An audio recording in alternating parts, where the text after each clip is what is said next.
Hello everyone and welcome back to the channel. We are back with another K-pop reaction for you here today. And we're back with EXO. Woo, woo. And we are here with a rare treat. Yes. A new EXO documentary. Yeah. So this is called Why EXO Was K-Pop's Most Dangerous Group. No doubt your algorithm has provided it to you. Mm-hmm. We've given it until today to react. It's a couple of months ago. This started popping up. Many of you, no doubt, know what we've got in store. I'm excited. I must admit, it's not an angle on EXO's K-pop impact that I'm familiar with. But them being dangerous. Yeah, so I'm allured by the word dangerous. Yeah, I want to know what that means. Yeah, because like... Do you think it's because you don't want to go up against them, so they're dangerous? It could be that.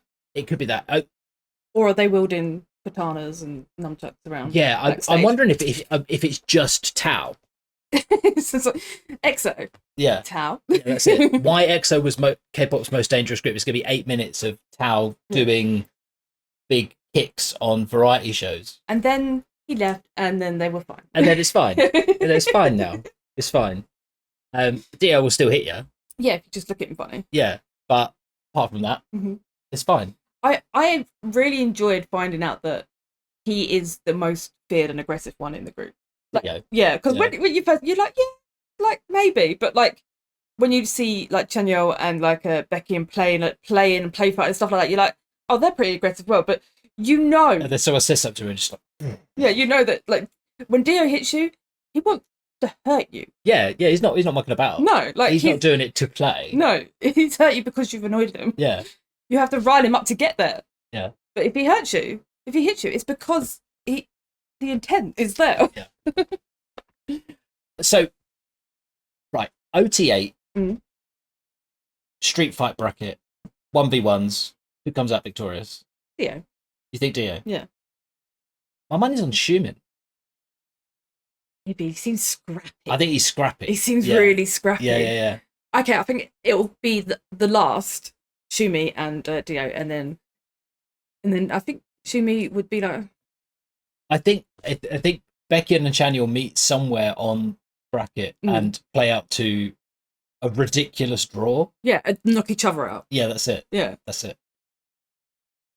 Love it. So fun. Suho just wouldn't fight. Suho would be matched up against Saiyan and would let Saiyan win. Yeah, just be like, just hit my hand and we'll say you won. No. Suho would be like, come on, let's do it for real. Let's do it for real. And say, like, he'd sort of hit Saiyan and Saiyan would be like, ow. Oh. Okay, fine. Sorry, go on. You hit me back. Okay, yeah, go on, you win.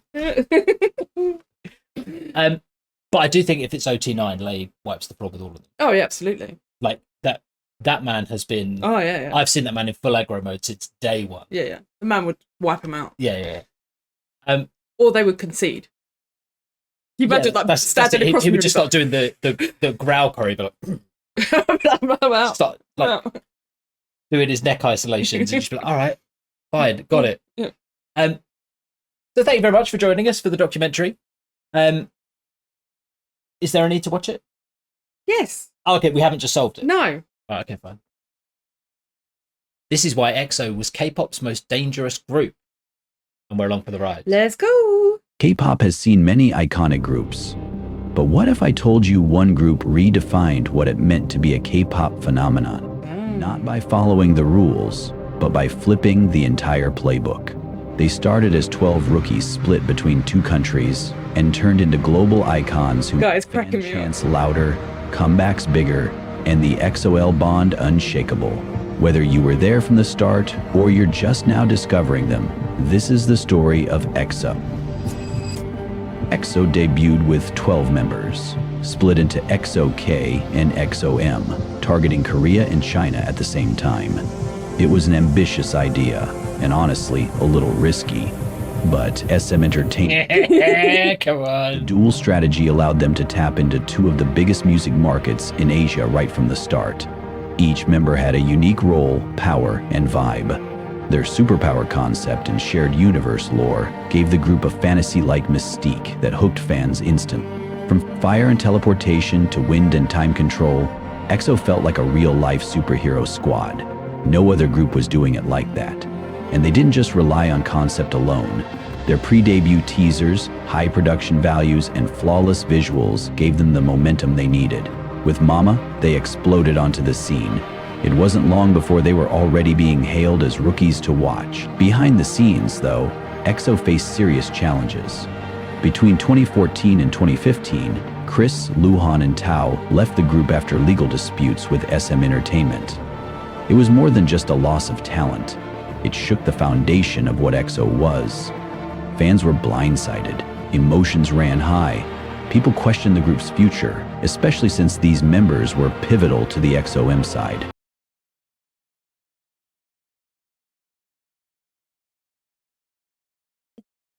This looks like Taeyong. People questioned his future, especially. But he looks so much like Taeyong. I was like, what are you doing? I know it is Luhan. Yeah. I just want to make the point. In some bits, yeah. And then he looks like Luhan. It looks like Luhan in every frame. But he looks like because we're going through 2014 at the moment. Yeah, so we're seeing baby Taeyong. He does look like a baby. He looks a bit like baby Taeyong. Yeah. I don't just see Taeyong in everything. People questioned the group's future, especially since these members were pivotal to the EXO-M side. The departures also sparked larger conversations about idol contracts and treatment within the industry. But EXO powered through. They regrouped, recalibrated, and continued releasing hits. The fandom grew stronger, rallying around the remaining members.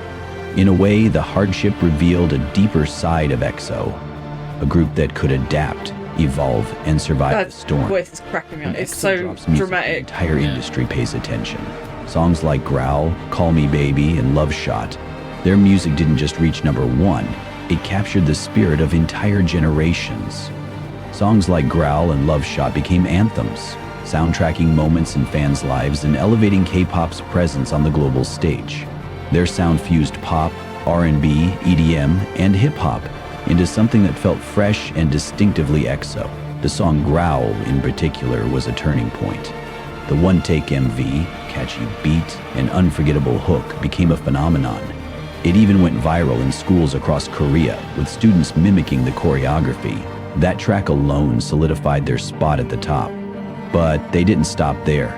Monster, Kpop, and Tempo showcased their musical range. Each comeback was a sonic upgrade, packed with visuals, storytelling, and stage presence. So I'm gonna say I'm really enjoying this. Yeah. But there is a complete abandonment of timeline in this. Yeah. Like just picking the songs almost at random. Yeah. And saying, and then there were these ones, and then there were these ones, and you're like, okay, but like, Brow came before some of the others they mentioned, and like it being a turning point, like it's right at the start. So so that bit, a turning point is that's when they started to get big with Brow. Yeah, but it's like talking about how like what they were and talking about Mama, then talking about the departures, which I also have something to say about, and then saying questioning their future, what it meant to be an idol, all these conversations, and then saying Growl was a turning point. Right, yeah, because Growl's before. You think like, not in the context you're saying. I do not feel super comfortable with saying that the three of them left because of contract. With acting as if they all have the same level of sympathy now applied to them. Yeah. Let's say not much more than that. Yeah. But I think a new XOL looking at this might also benefit from finding out more about each of the three members. Yeah, why they left. Yeah. Was a sonic upgrade, packed with visuals, storytelling, and stage presence. They were trendsetters, not followers. If you've ever heard Baekhyun, Dio, or Chen live, you know EXO's vocal line is elite. These guys didn't just sing. Their vocal color, control, and harmonies made even the simplest ballads hit deep. They nailed complex notes while dancing, rarely relying on backing tracks. Ballads like Miracles in December or Moonlight showcased raw emotion, while powerful choruses in tracks like El Dorado or Sing For You gave fans goosebumps. And it wasn't just about individual skills. Their blend as a group was perfect. Each member's tone complemented the other, creating rich, layered performances that stood out even in an industry full of vocal talent. Visually, EXO always delivered. Stop it! It made sure every comeback came with a striking aesthetic. Whether it was sci-fi schoolboys, futuristic rebels, or suave agents, EXO made the look iconic. Kai became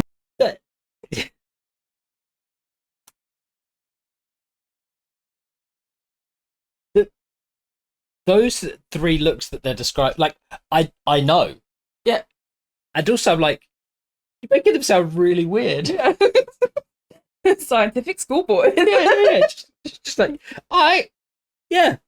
Like, not wrong. Not wrong. Not wrong. And also, super iconic. Yeah. And also, like, I bet there's an even cooler way to describe it than that. Yeah. Every comeback came with a striking aesthetic. Whether it was sci-fi schoolboys, futuristic rebels, or suave agents, EXO made the look iconic. Kai became the blueprint for performance fashion, blending boldness with grace. Seon's aura and Chanyeol's charisma added balance. Even their hairstyles became conversation starters each era. Fans anticipated visuals as much as the music. Every teaser photo, MV outfit, and stage fit felt intentional. Their styling helped define the aesthetic of K-pop in the 2010s. They made looking good and aesthetic easy. Oh. Even when EXO wasn't promoting as a group, the members were everywhere. Baekhyun's solo albums topped charts. Dio earned praise in critically acclaimed films. Kai broke boundaries in fashion and dance. Suho took on musicals and dramas. Xiumin and Chen released emotional solo albums. Chanyeol and Sehun formed a subunit, exploring hip-hop and alternative styles. Each member built their own lane, while still representing EXO, and this wasn't filler, it was impact. Their solo projects expanded the group's brand and proved they weren't just a sum of parts. Each member was a star in his own right. As time passed, members began their mandatory military service. One by one, EXO temporarily paused activities, but their phantom didn't. EXO-Ls stayed loyal, filling the gap with fan projects and celebrations. From streaming parties to Billboard takeovers, the fandom's dedication was unmatched. I'm wondering if his remembered lay exists. Anniversaries to keep the hype alive. No comeback, no problem. EXO-Ls made their own events, and when each member returned, the excitement was unreal. It felt like family coming home. That kind of bond doesn't fade. It only grows stronger. EXO's impact wasn't limited to Korea or China. They took over globally, sold out world tours, award wins across continents, and viral stages. Come on now. Legacy. They were invited to major international events, featured in Forbes lists, and became cultural ambassadors. Their fan base grew in every direction.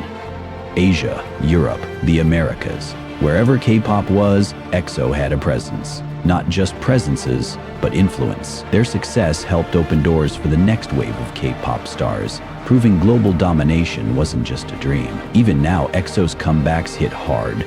Don't fight the feeling, cream soda. Yeah. They're not just nostalgia acts. The music still evolves and the performances remain sharp. Their chemistry never left. Whether it's a Group V Live or a surprise OT9 moment, fans feel the magic every time. They may not promote as often, but when they do, it's an event. With more members returning from enlistment, the excitement is building. Yeah, it is. Next chapter is already taking shape and it's looking bright. Through all the highs and lows, one thing never wavered. The bond between EXO and EXO-Ls. A decade together, and the love is still strong. The group never forgets to show gratitude. Handwritten letters, fan-dedicated songs, emotional speeches. They've made it clear this journey wasn't possible without the fans. And the best part? It's still being written, and EXO's still making noise. Yeah, they are. Not just as idols, but as artists, legends, and brothers who kept going no matter what. They dared to rise, dared to break records, and dared to stand tall through every storm. Come on. Bold, will you? What? Drop your favorite EXO moment in the comments. Let's make this a tribute only EXO. Why did I just get called out? Through every storm. EXO dared to be bold. Will you? No. I don't want to be bold. Dare to be the Noit. Wow. So do you think CBX wasn't mentioned because it's just either the person who made this is from SM, or because there's too much to explain? So I think it is because they were listing something for each member. Oh, they didn't want to. They already. And so they'd mentioned Becky's solo albums. They'd mentioned Chen and Xiumin's emotional solo work, so they didn't need to mention them again. Yeah, fair enough. But you didn't mention Lay. Like, the word Lay is not in this video. No. Which is a shame. But we know. We know. Don't. He did mention OT9, so he is aware. Say he. I'm guessing the AI machine. The AI machine that read out somebody's script. I assume. They know he exists. Oh, that's super cute. Yeah. It's such a so I know this is fan made or it's not written by Suho. No. Do you know what I mean? Like, it's not official. No. But there's something about hearing it's still being written, like it's about to kick off again. Like, there's something like that where I'm just like, I know I have no reason to believe you. It's so believe exciting. you specifically. Yeah. But it feels so good. Yeah. It's exciting. Like, it's what I want to hear. Mm-hmm. So I'm going to grab hold of it and say, it's true. True. Now, it's been said by an official thing on the internet. And if we say it, then another official thing on the internet says it. Be double true. Now it's double true. And if you put in the comments, OT9 comeback, that'd be true too. That's how we do it. We can Manifest. Thank you. So I got you. My brain didn't give me the word. I got you. Let's make it happen. Yes. Let's make it happen, everyone. Call everyone you... Right. If all of us call everyone we know... There's going to be a lot of, what the hell is wrong with you? and just try and find a way to get... And convince them to call someone they know, will eventually get to SM. Eventually, yeah. Yeah. Eventually, someone gets on the phone. Yeah, someone has connections. Yeah, someone gets on the phone with Lee Suman. Yeah. And then he says, why do you guys keep calling me? I'm nothing to do with this anymore. You really need to learn the name of the person that's running SM now. And I would say, no, I don't. Because it's you. Because this bit is still funny. Who do you think your audience is? Who do I think my specific audience? Who do I think is the audience for my bits? That find it funny. There are Simon biases out there. Yeah, I get that. I'm a Simon bias. I like you. You're not funny.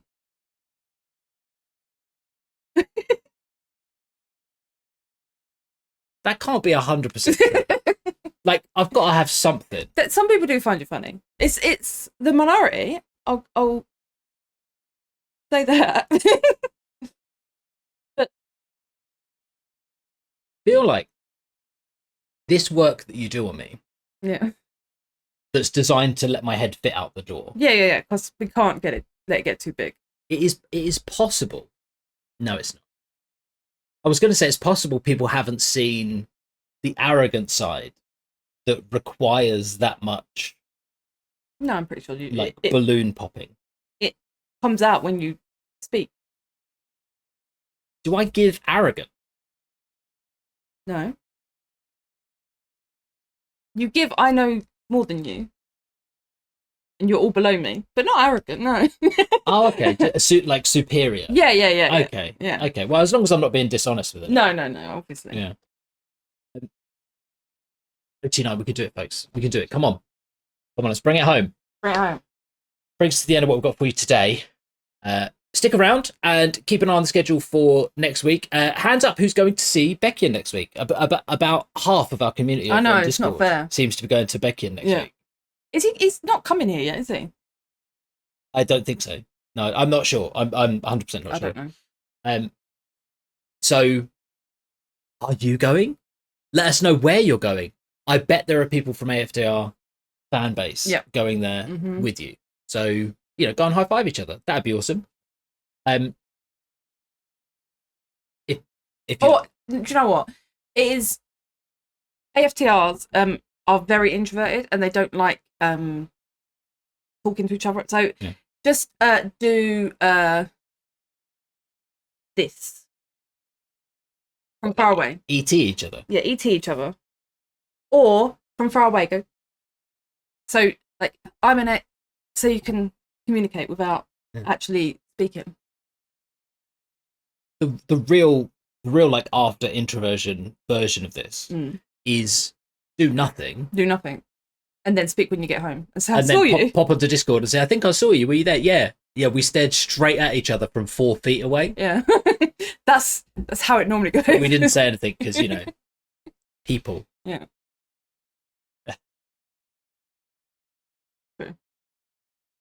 Thank you very much for being there. Look, we're going to be back soon enough with something else. So whatever you do between now and when we see you next, it's your birthday. Happy birthday. we'll see you at the next one. Love you. Bye.